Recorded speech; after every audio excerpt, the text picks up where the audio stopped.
Go back on YouTube 16 years ago. Somebody uploaded, I think it was, IGN was the original publisher of the video, but there's a video put up of gameplay footage from, I assume, before Twilight Princess came out that showcased somebody walking into Hyrule Field and fighting some enemies. Most of the comments on that video were really about one thing. Wow, it's so big. Sure is big. I can't believe how big it is. I'm so excited for the largeness of this field. But it's funny because when you play Twilight Princess, when you stop and you pay attention and you look at what you're looking at, Twilight Princess's Hyrule Field is really not very large. It's just very small, but bigger. If you've ever gone to one of those dollhouse stores, they don't really exist anymore on account of dollhouses are for old people, and old people tend to not to stick around too long, you know? But if you've ever gone to one of those dollhouse stores, as you'll find a lot of tiny objects. Tiny objects, of course, are objects that we know as large, shrunk to being small. Let's hold that thought. We're going to take a moment and watch the day transition into night here.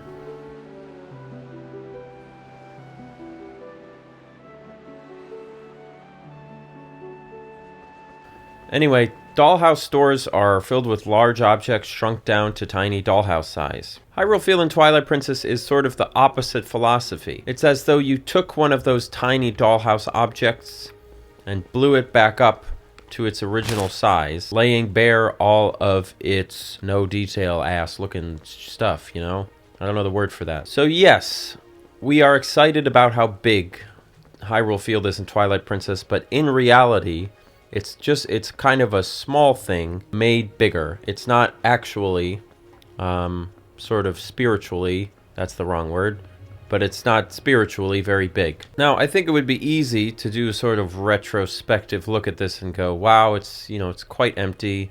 What a sham. Piece of crap. It's horrible. It's bad design. But let's take a moment and think. Do you gain anything from that? Is there anything better just because you make something bigger? Well, okay, what do you get when a place is bigger rather than smaller? It takes longer to do everything. You're spending more time in every place. Having things be further apart, sorry, my neighbor's vacuuming, this is not a vibe. But having things be further apart provides maybe more chances for you to get distracted and wander around. It also means that you will take a lot longer to beat the game, especially if you have a job or are trying to raise a family or something, you know?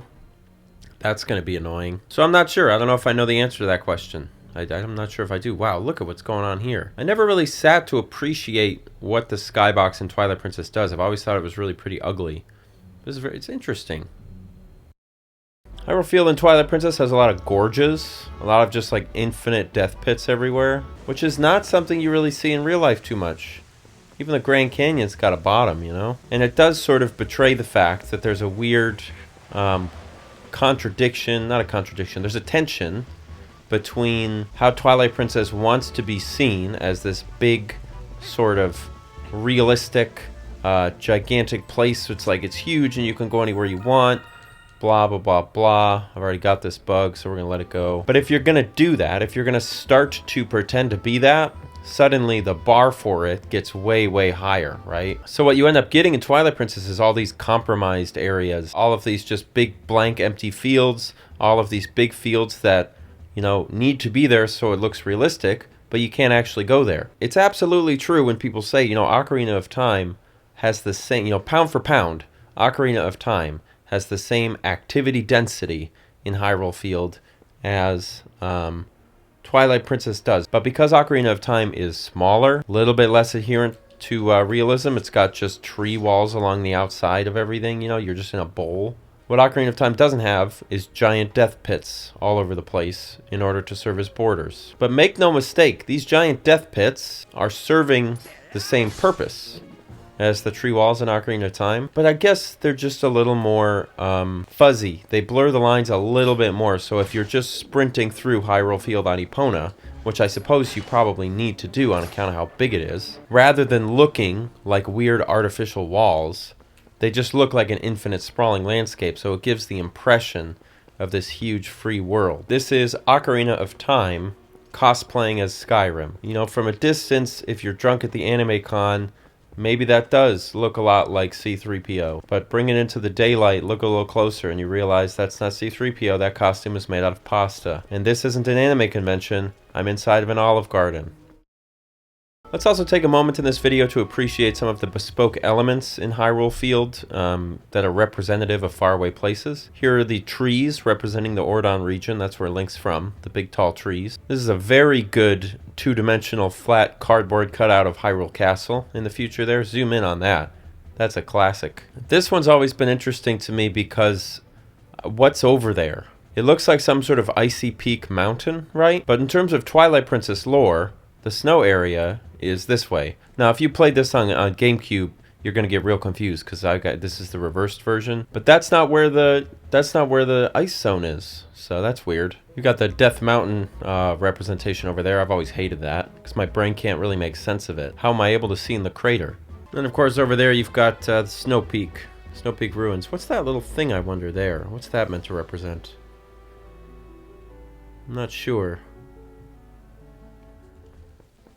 One underrated piece of Hyrule Field and Twilight Princess, you know, people like to hate on it, and rightfully so. I think there's a lot of annoying stuff. These are nice flowers.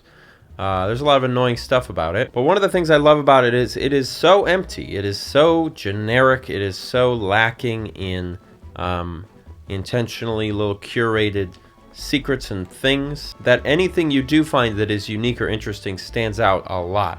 For example, look at this pit. Whoa! There's a treasure chest down there. And this also offers a fun moment where we can contrast Twilight Princess and its giant open world with Breath of the Wild and its actually giant open world. Pretty much all of Breath of the Wild is this. This level of excitement that we're looking at right here, 3 or 4 hook shots and a treasure chest, is kind of the default of everything in Breath of the Wild's overworld. Breath of the Wild is not a very boring game, and it has exciting moments that are a little more exciting than all the rest of the moments. Twilight Princess is a very boring game, but its moments of excitement are a lot more exciting than the least exciting moments in the game, which can sort of make a game like Twilight Princess, for certain people, stick in your memory a little bit more deeply than Breath of the Wild. Now that I've said that out loud, I don't know if I actually agree with it anymore, because Breath of the Wild does do a really good job of having like really incredible, like when you see the dragons for the first time, and you know, the big maze zone. So maybe it's not a perfect comparison and a perfect way to contrast, but I think it does illustrate a little bit of something that Twilight Princess does bring to the table by being a very boring game.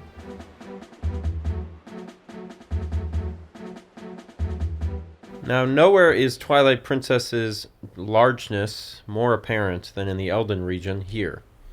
This is an area of the game that you do a lot of horseback combat.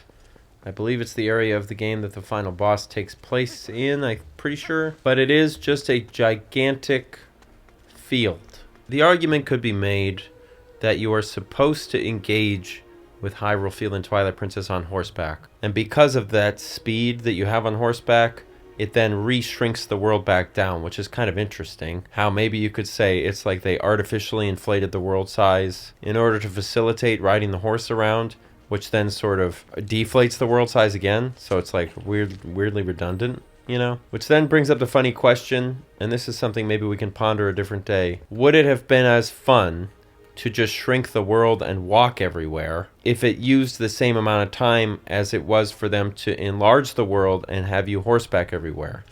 What's the difference between those two experiences? I don't really know. If I'm in the right mood, I think I'm quite partial to in a sort of an excessively large and annoying open world that maybe does just have a lot of walking around and looking at stuff, but that's just me. Everyone's going to be different. But it is very interesting just to ponder all of those things, you know? You know, this is not a video arguing for how Twilight Princess is the greatest thing, the greatest piece of media, you know, since 12 Angry Men. I just like video games. I just think that they're fun and cool to look at, whether they're good or bad. I'm not one of these, like, I'm gonna with Midna at the same time. And I don't know why I feel like I need to defend myself to you guys. You obviously get it. That's why you're here. But maybe what I would say is, if you think it's bad, say that you think it's bad, but then keep talking. Okay, it's bad. Now what? And if you think it's good, I would say the same thing. I'm so sick of being like, is it good or bad? Dude, we figured that out when Super Mario came out in the 80s. Okay, this is a good game. This is a bad game. And, you know, and...